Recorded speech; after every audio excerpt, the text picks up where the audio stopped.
The new podcast, In the Shadow of Princeton, starts as the matriarch of a prominent Princeton family is found stabbed to death in her locked basement.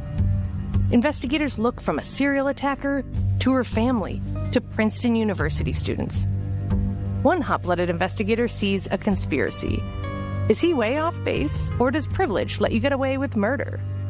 In the Shadow of Princeton is available wherever you get podcasts, or you can binge it ad-free by joining Wondery Plus in the Wondery app, Apple Podcasts, or Spotify. Chauncey Billups enters the Hall of Fame. The Blazers are 1-1 after 2 games in the preseason, with Scoot Henderson looking up and down, but Donovan Clingan looking pretty solid as a rookie big man for the Blazers. Welcome to the Blazer Focus Podcast.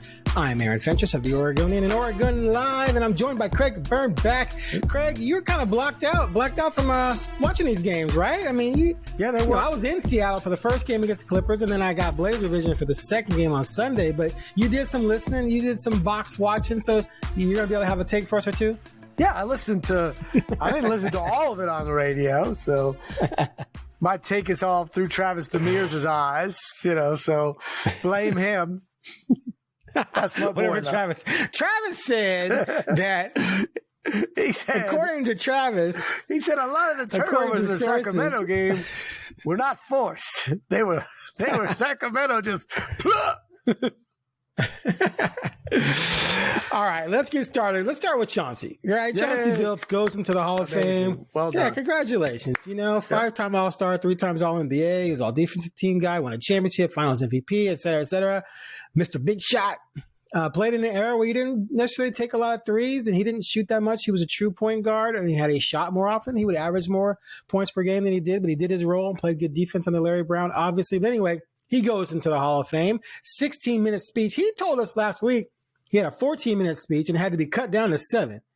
Then he goes out there and does 15. So I don't know what happened with that. I'm gonna bust his chops a little bit tomorrow at practice, but it was a good speech. He covered, he went through his whole life and his early struggles and how Terrell Brandon, Grant High School, Oregon All-Star, an NBA All-Star, helped him in Minnesota. And then he goes to Detroit and blows up there and pretty much carved out what turned out to be his Hall of Fame worthy legacy there. But, what did you think of his induction and the things he had to say about his career? We're going to get to the other part later. You mentioned the Blazers later. We'll get to that in a second. But just in general, just Chauncey as a player.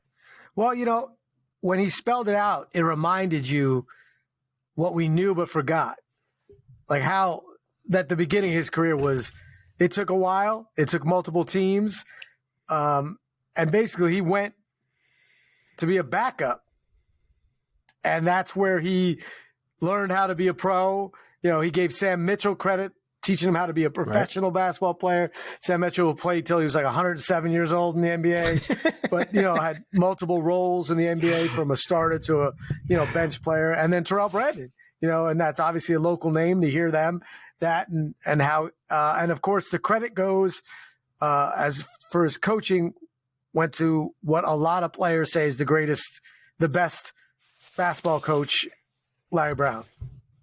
And, Larry Brown's career is crazy. Like when you look at his longevity and obviously he had not perfect as far as getting along with everybody. And but he talked about how Larry Brown really helped him and found helped him find his way. And you're like, wow, you're right. This is a very rare thing for a number 3 overall pick to flame out in less than basically a year with his first team, then kind of flame out with his second team, go to his third team to be a backup, and then end up in the NBA Hall of Fame. Actually, I think you skipped a team. Hold on a second. Is it his fourth team that he ended up? Well, he was on the Knicks but didn't play. That was late. Yeah. I mean, early. So he's Boston, traded to Toronto, then traded to Denver, then to Orlando. Oh, I forgot about Orlando. He was in Orlando for a hot minute, and then goes to Minnesota. And then in Orlando, he didn't play because he was hurt. Right, Denver traded him while he was hurt. So that's Boston, Toronto, Denver, and Orlando. 4 teams. And he shot, get this, he shot under 40% at every stop from the field until he got to Minnesota. Yep. And that's sort of when things changed for him. But anyway, and what's crazy is when you look at his 3-point numbers, they were equal. Like he was shooting as well from layup to from 3-point zone. Yeah. You know, it's like 36 and 36. He had 1 year he shot 38% from the field and 36 on threes. Like that's crazy. You know what I mean? Like that's a point guard who's not getting it done at any at any level. So I just think that was super impressive to hear that. It helps you understand a little bit why, and I don't want to go too far ahead, but why he can be so level-headed about where he is as a head coach.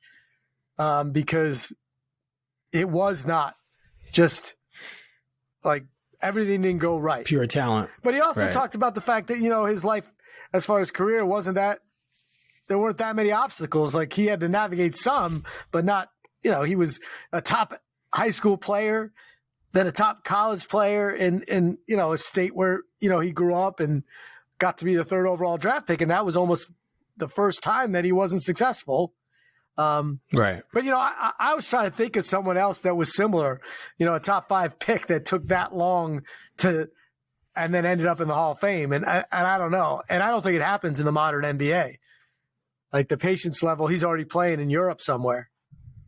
By the time you're on your 4th or 5th team. I mean, there's guys that we could talk about that people keep on hoping for and it just doesn't turn. But for him, it turned. Right. And, a lot of respect for that. And also, it does remind me of how even at the top level, who you're associated with and who takes you under the wing and who you're learning from matters. I mean, the guys he's talking 100%. about, like Larry Brown, like when you talk to basketball people and you ask who's the greatest like basketball coach, Larry Brown's name's always on the list. And you look at his levels. I mean, he did it in college. He did it in NBA. He did it with no talent, a lot of talent. I mean, it's why he was 80 something years old and he was still on a bench, helping out. So I think that just shows you that sometimes it's not just skill and effort. There's a little bit of luck to who you've got in your corner. 100%. And let's say he goes to Detroit and has a few good years and then leaves, but doesn't win the championship, isn't Finals MVP. Is he remembered the same? Probably not. Is he a Hall of Famer? I would say absolutely not. Like that's without the NBA that's MVP. That's the big thing that sort of pushed him over the top. And then of course, I mean, he followed up after that and still played well in Denver and did some other things because I don't think he was even an All-Star yet when he won the Finals MVP.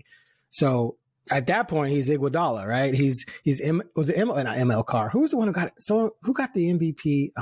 Cornbread Maxwell got the MVP when the Celtics beat the Lakers and Cedric Maxwell. When the Celtics beat the Lakers, he's not in the Hall of Fame, right? So after that's when the All-Stars come and the defensive team. So he obviously poured it on, but the anchor is that Finals MVP, which and you win a championship. If you look at his resume, and just his numbers.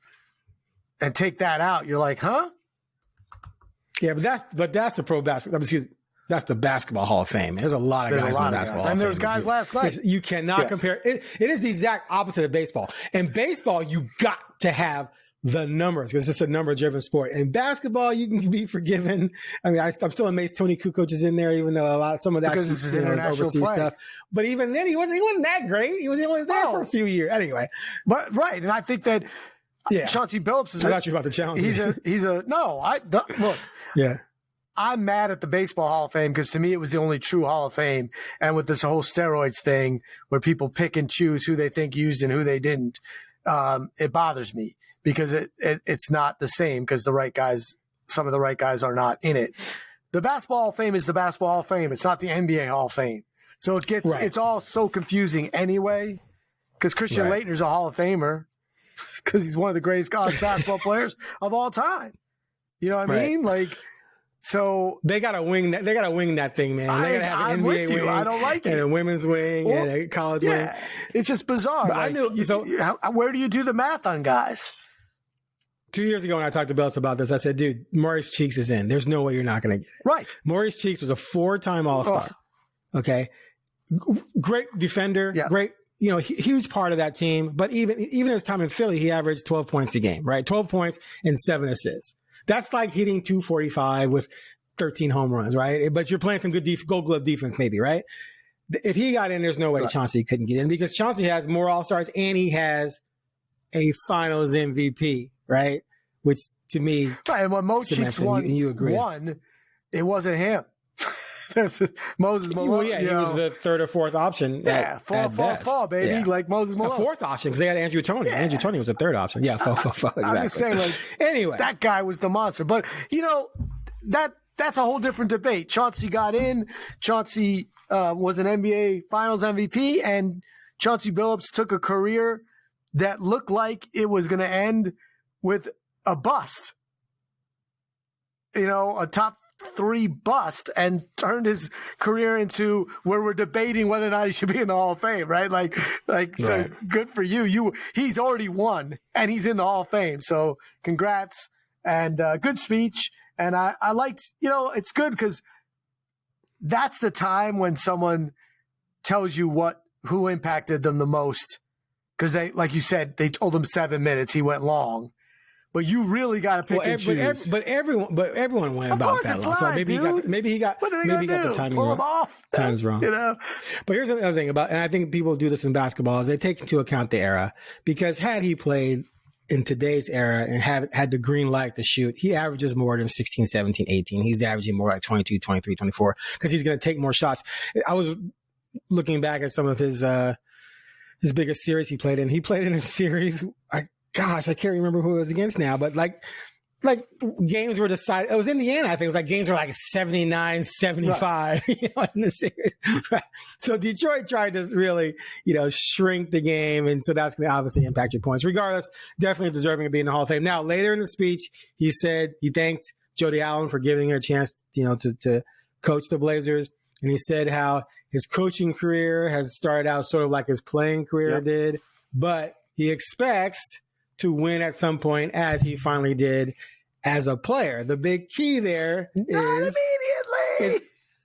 And he said he said it's going to take some time, but is it going to be in Portland or could it be elsewhere? That's the big thing. Like, and I don't want to. We've talked about that. I don't want to get too much in that in terms of whether he's going to be there or not, or whether he deserves a contract. But do you think? Let's just say this: do you think it's more likely that if he ever wins in the NBA, it's going to be elsewhere or in Portland? Oh, it's more likely it'll be elsewhere, just because he's in the final year of his contract with a GM that's also unsure and an owner that's unsure. I mean, there's too much.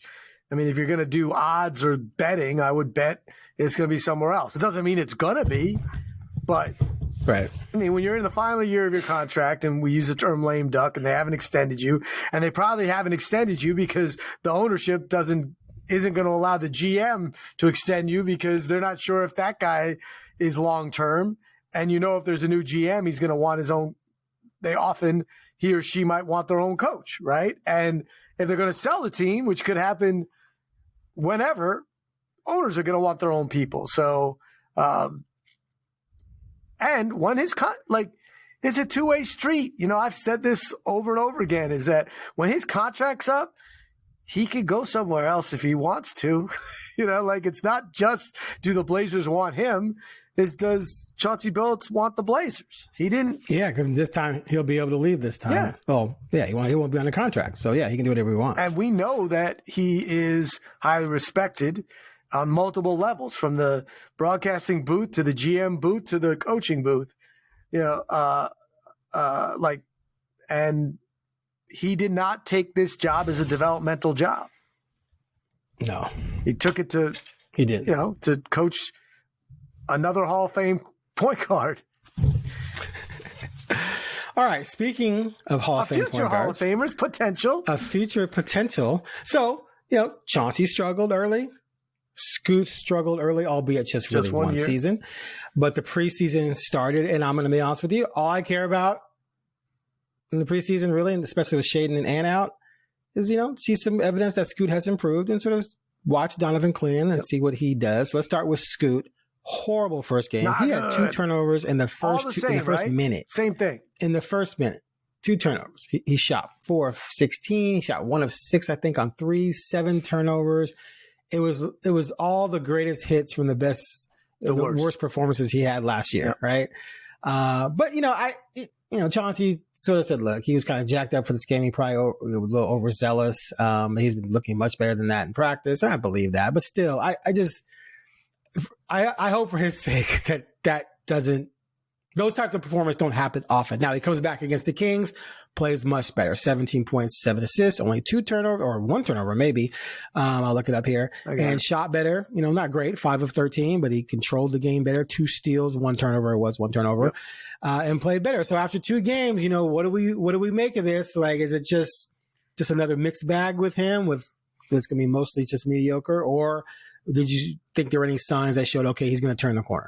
You want me to do this in the preseason. I can't do it. Like, I can't do it. Like, I don't want to lie to our people. I'm just saying, if I have any credibility, I'm not going to hold you to it. I'm not going to hold you to it. Just any inkling of anything. No, it shows to me I've learned nothing. Like, he had good games too, and then bad games. Yeah, so to me, again, this is about what Joe Cronin said, clarity, and clarity doesn't come in 2 games, and it certainly doesn't come in 2 preseason games.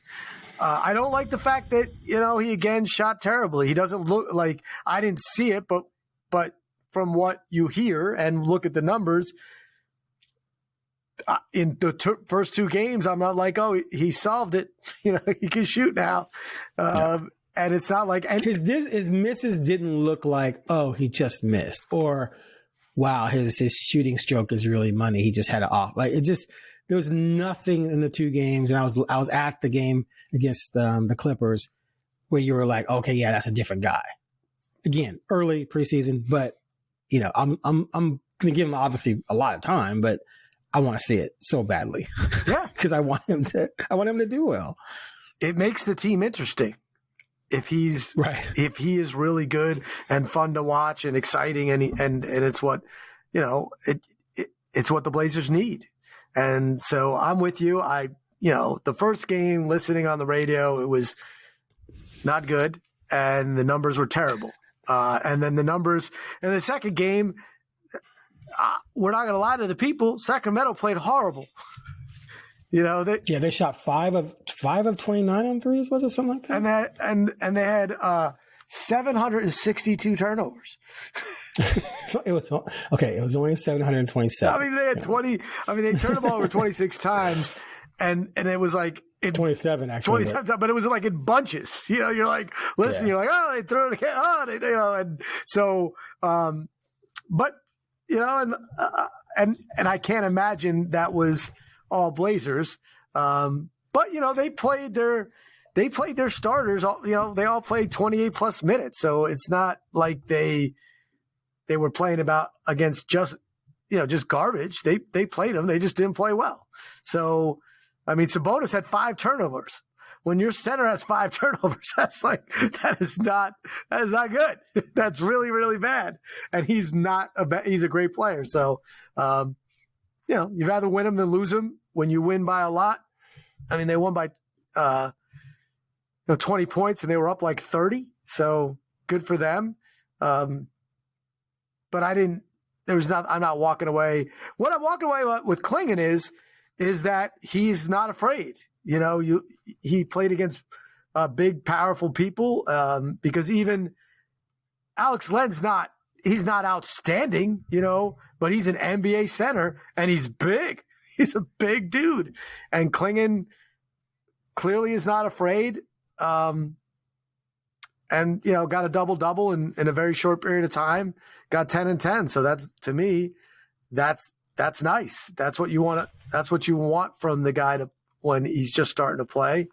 And to me, that's important because rebounding in the NBA is not a gift just because you're big. True. One thing real quickly on Scoot, he did do a good job against the Kings of getting to the basket. He had a lot. I think he had 4 baskets where he got into the paint and made things happen, which is where I think he needs to live. That and kicking it out, getting assists, not worried too much about his jump shot. So he did do much better in that regard. Yeah, he got to the line. 8 free throws. Yeah, he got to the line too. Yeah, he had 6 of 8 in the game against the Kings. As far as Clingan, his first shot was a 3, which I thought was hilarious. Nice. He's wide open. He drains it. Big dude, obviously, is going to just his mere presence is going to grab rebounds because he's out there. I thought he looked super slow against NBA athletes, which, some nights is going to be a problem. I got to see some offensive stuff a bag, a small bag, something. Give me a jump hook.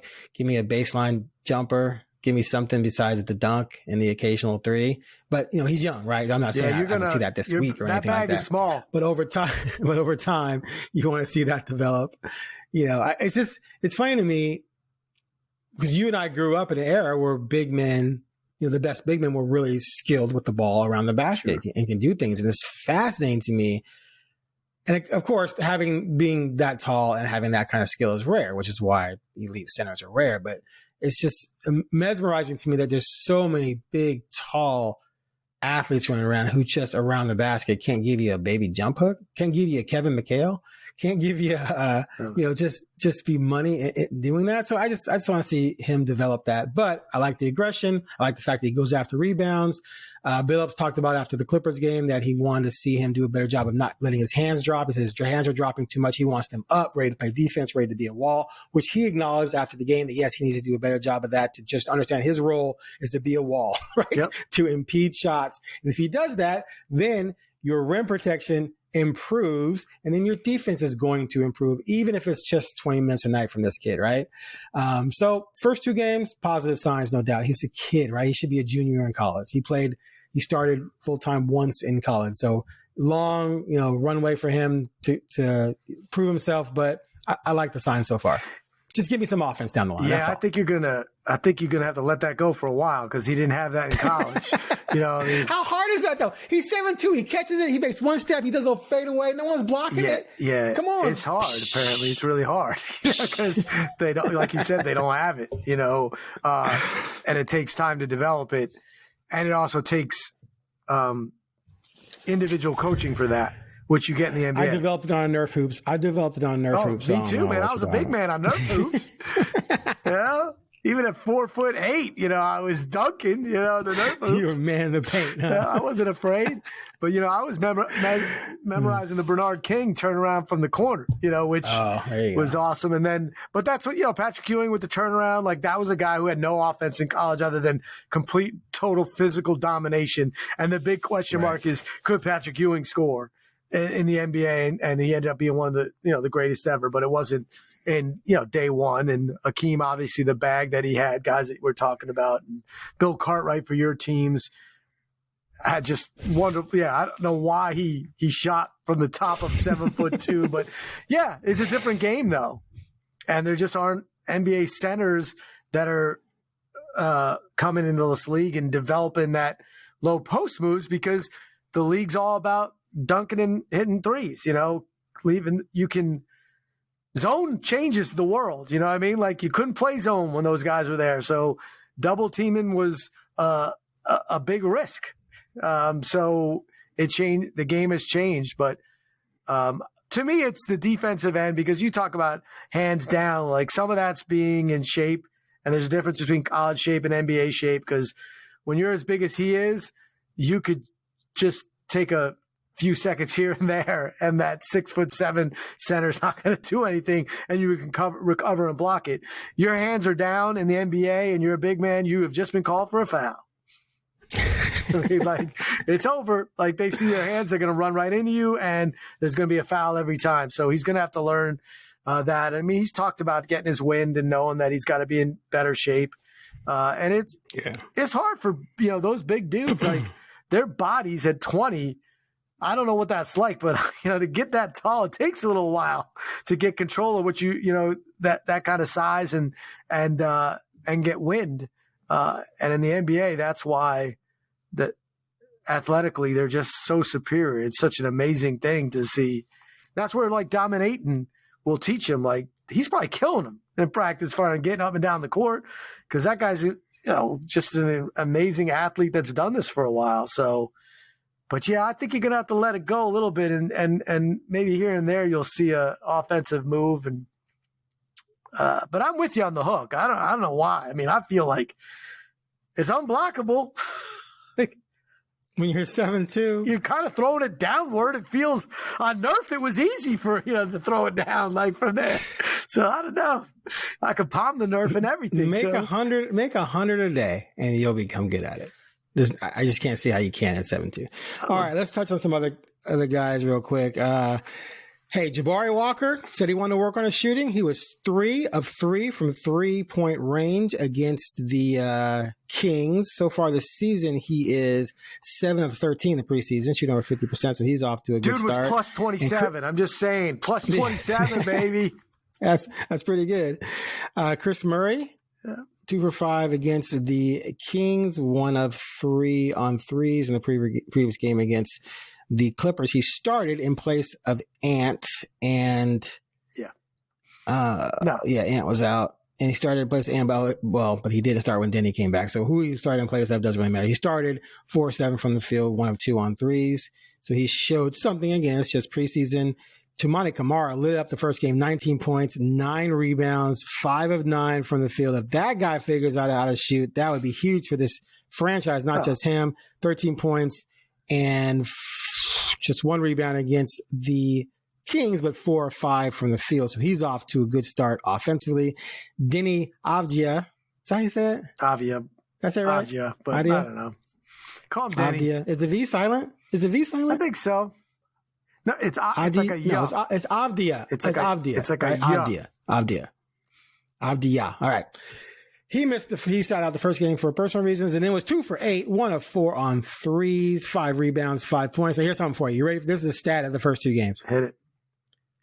Jeremy Grant. No rebounds. 7 of 14 from the field for 24 points in just 32 minutes with 0 rebounds. I've got you. And assists. This is zeros. Let me just say this for our people that have been listening since we started. This is like my one win. Where you're like, I was wrong. You were right, Craig. Because I still remember, I'm like, why do you think he's going to rebound now? And you had all these great reasons. And now you're so mad at it. You're bringing it up in a preseason game. Can I say one thing in my defense? It's fine. Just hold on. I said he was going to rebound better for a team that was trying to win with Damian, because Damian would demand that he go get rebounds, and he would see the value in it and give you that extra effort. Without Damian, and since he knows you're trying to lose, he's probably thinking, why am I going to take my skinny, lanky, runway model body into the paint and get banged around if I don't need to? I mean, come on. And that's why Danny is going to be so huge, because Danny had 5 boards in 19 minutes, and Grant couldn't get 1 in 30-plus minutes over 2 games. To me, it's pretty unbelievable. It's absurd, dude. Because it's like the smallest guy on the court my whole life. Every once in a while, the ball just bounces your way. You walk away with a couple boards. You're like, I'm walking away with a couple boards. Sometimes it's on the ground, and you just go get it. It's just a bizarre that you can play forward and get none. But it's preseason. It doesn't matter. And he's not a great rebounder. I mean, he's not a good rebounder for a forward. He's just not. I mean, the numbers show it, and it's been his entire career. So you can have this imaginary world where it would have worked, and he would have raised his game and averaged 8 rebounds a game, like you said. I don't think I ever said 8. We'll go back. We're going to go to tape. 8. It definitely was. I think it was 8, but it definitely was more than 5.5. All tapes in which I might have been wrong have been destroyed. But yeah, I mean, honestly, the Grant thing to me is just, it's just hard, because I don't know what he's doing, where his fit is, and how he can keep it, and it's going to be hard for him to, he's a pro, so he'll do it and he get paid to do it, but there's not a lot of long-term fit there for him. But you go 1-1 in the preseason, you play 1 bad game, 1 good game. You're like, okay, that's basically where we're at, and none of it matters. And they hadn't won a preseason game against an NBA team since like 2021, right? So anytime you end, really, something crazy like that, because they beat like Maccabi, like the Israeli team, and stuff like that. But no, they hadn't won a preseason game in a long time. No, but they don't matter. So that then was the first. Wait, in 2021 was the last time they won one? Yeah, I think so. I mean, I thought you would know. Shows you how much I pay attention. I did not know. That's crazy, though. That means that was only the second preseason win I've ever witnessed covering this team. All right. Anything else from since those two games? 2020. So that was the first preseason game I've ever. I mean, I wasn't there, but because I started covering them in 2020 in the bubble. Yeah. So the 2020-21. Wait. Yeah, the Portland. Yeah. Okay. So 2020. So I did cover one that year. It's their first preseason win against an NBA team since 2020. So, hey, anytime you snap a losing streak, it's good, right? I want to give a shout out, by the way, to Blazers Edge for that. That's where I read that. So that's why it's in my brain, because I was checking. Okay, one thing Chauncey harped on during training camp was pace, playing with pace. They had a pace of 102 against the Clippers and 106 against the Kings. It was 98 last year, 21st in the league. Again, preseason, and Chauncey kind of downplayed it a little bit the first game, didn't think that they were great, but still, you see a little tick up, a little notch up there for the pace. Did you get a sense at all? 27 turnovers. 27 turnovers will help you pick up the pace. I mean, that's true. I mean, that's what it is. I mean, and they shot poorly. Yeah. Which means you're getting a lot of rebounds. You get 27 turnovers, your pace is going to go up. Right. And if let me tell you this, things if the Blazers can force, in quotes, 27 turnovers a game, they're going to make the playoffs. The finals, bro. They're going to make the finals. What are you talking about? So that's final stuff. I don't know. I couldn't. On the radio, it's hard. It was both games were really, really sloppy. Everyone. That's all I kept hearing. It's still sloppy. It's a little sloppy, and it's just not. I mean, when you have your 5 starters out there, that's all that would matter with pace almost. Once you get into the second group, so it's hard to do those numbers. But yeah, we've learned very little in the preseason, but we've got games, and that means we're I think it's 8 days away from the regular season started. I don't know when of the first NBA game. I don't think the Blazers play there or something like that. Oh, because they're the 23rd. Oh my God, it's exciting! It's that close. And in the beginning, it's always like, hey, you never know. You never know. So, and I did see video of Sharp warming up without the sling, doing a little, shooting and dribbling. So that makes, as a trained MD, from that video on social media, I can predict the healing is going really well. But I mean, obviously that means he's not in so much pain that's good. So. Because that's the second element of what we hope to see. But everyone wants the same thing. That's the thing that's interesting, is that how hyper-focused the coverage and the responses are going to have to be to Scoot. You know what I mean? Like, Chauncey's prepared after every game. He knows he's going to have to answer that even more than last year. Because last year was easy. In the sense, he's a rookie. He's learning. It's the first time. You can't. That's gone now. You can't do that as effectively because it's not as true. Like, it was totally true. It's the first time he's played a road game. It's the first time he's done this. It's the first time he's experienced this. That's not it anymore. So the expectations are higher, especially when. You're going to play, but let's be honest. Like, you don't the game against no Simons too. Like that. Just Scoot and Simons is when Simons in the game, that changes things for Scoot. It just has to, because he's really good at basketball. I'm just like, it's different, right? When they're both in the game, it's going to be that dynamic. We didn't get to see enough of it last year to know what it looks like. Very true. Very true. All right. They host a team from Germany on Wednesday night. Then they host Utah on Friday night. And then they will have 4 nights off before starting the regular season on the 23rd against Golden State at home. They go Golden State, Pelicans. Well, I'd rather play the Pelicans in Golden State. Then they go to Sac, Clippers, home OKC. Then they go to Phoenix, Pelicans again, Wemby, Minnesota. Could they go 1-9? Yeah, absolutely. Now, then they got Minnesota. They're not going to lose all 3 to New Orleans, though. But listen to this. Then they got Memphis at home, Minnesota home, They're going to play Minnesota 3 times in 4 games. Oh, my God. 5, 6, 7, 8, 9, 10, 11, 12, 13. Their first 13 games, they might be lucky to go 2-11. And if they go 2-11, that means they're defeating some pretty good teams to do that. Holy moly. Well, you play New Orleans 3 times and Minnesota 3 times. It is hard to beat the same team 3 times in a row. Dude, they're screwed. So, oh my God, look, here's the thing. The West is hard.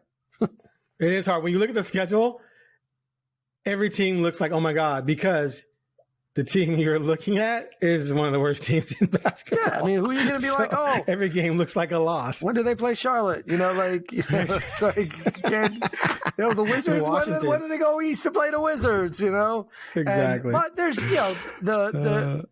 there is, for a lot of those teams, like what's Golden State game 1 look like without Clay for the first time, it's and they could be rusty, so steal that one. Beat New Orleans, maybe beat them twice. Get a buzzer beater. Okay. Shock the world. Right. Go 3-2. Stop right there. Make Fentress go, oh my God, they're 3-2. And then all of a sudden guys are getting injuries left and right. I don't want that. I want them to play well enough to be entertaining and develop, but lose so no one gets injured so they can keep playing all year. That's what I want. Yeah. All right. I think we're good. We're good. So we will be back next week after these 2 preseason games to give you our regular season preview as we look ahead to this daunting schedule. Oh my God. All that and more coming up next time on the Blazer Focus podcast. Catch you later.